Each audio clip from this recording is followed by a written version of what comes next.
The cup was full of mud, but the prisoner pretended he was sipping tea. The second he got a chance, he dumped the mud into the trash can. After that, he started digging a small hole in the corner of his cell wall. The mud he dug out was carried 2 floors up, then hidden in an empty space inside the roof. But one day a swarm of jail guards suddenly showed up. There was an order to search the entire prison thoroughly. Every prisoner was herded down to the ground floor. As soon as 2 prisoners figured out what was happening, they ran straight for their cell because the hole in the roof wasn't fully sealed yet, and the men digging inside hadn't managed to get out either. To keep the guards from growing suspicious, everyone jumped into their assigned roles. One prisoner went to tear down posters in another room, someone else fetched eggs from the kitchen, and a few others deliberately started a small riot in the prison, buying time for the rest of the group. Meanwhile, the prisoners in the cell hurried to gather the soil. They stuffed it into a bag, then tore posters into pieces and tossed them into a bucket. They poured a bottle of water into the bucket, added all the eggs plus some soil and flour, and mixed it into a thick paste. They used this paste to seal the hole in the ceiling, then covered the spot completely by laying a poster over it. At the same time, the men who been digging climbed out. They set a stone over the hole, then covered it properly with the soil paste they made earlier and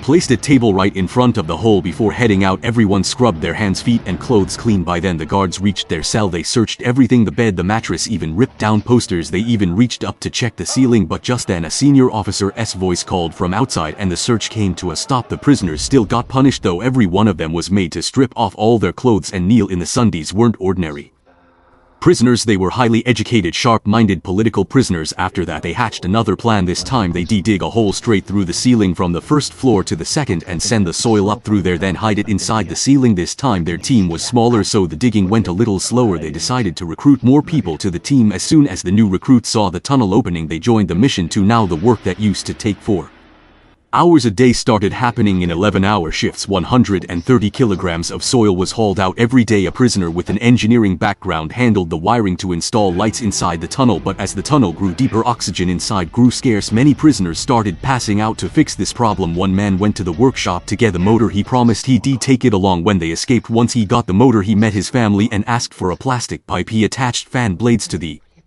motor, set it in a bucket, then used the pipe to pump oxygen into the tunnel. After nearly 9 months of hard work, the tunnel finally stretched beyond the prison walls. The comrades waiting outside got a signal marked with red ink at the tunnel's exit, but the spot was 10 meters away from their intended location. The guards could catch them at any moment. Suddenly, an earthquake-like tremor shook the area. The guards grew alert, but then a prisoner who deliberately injured his leg inside limped out.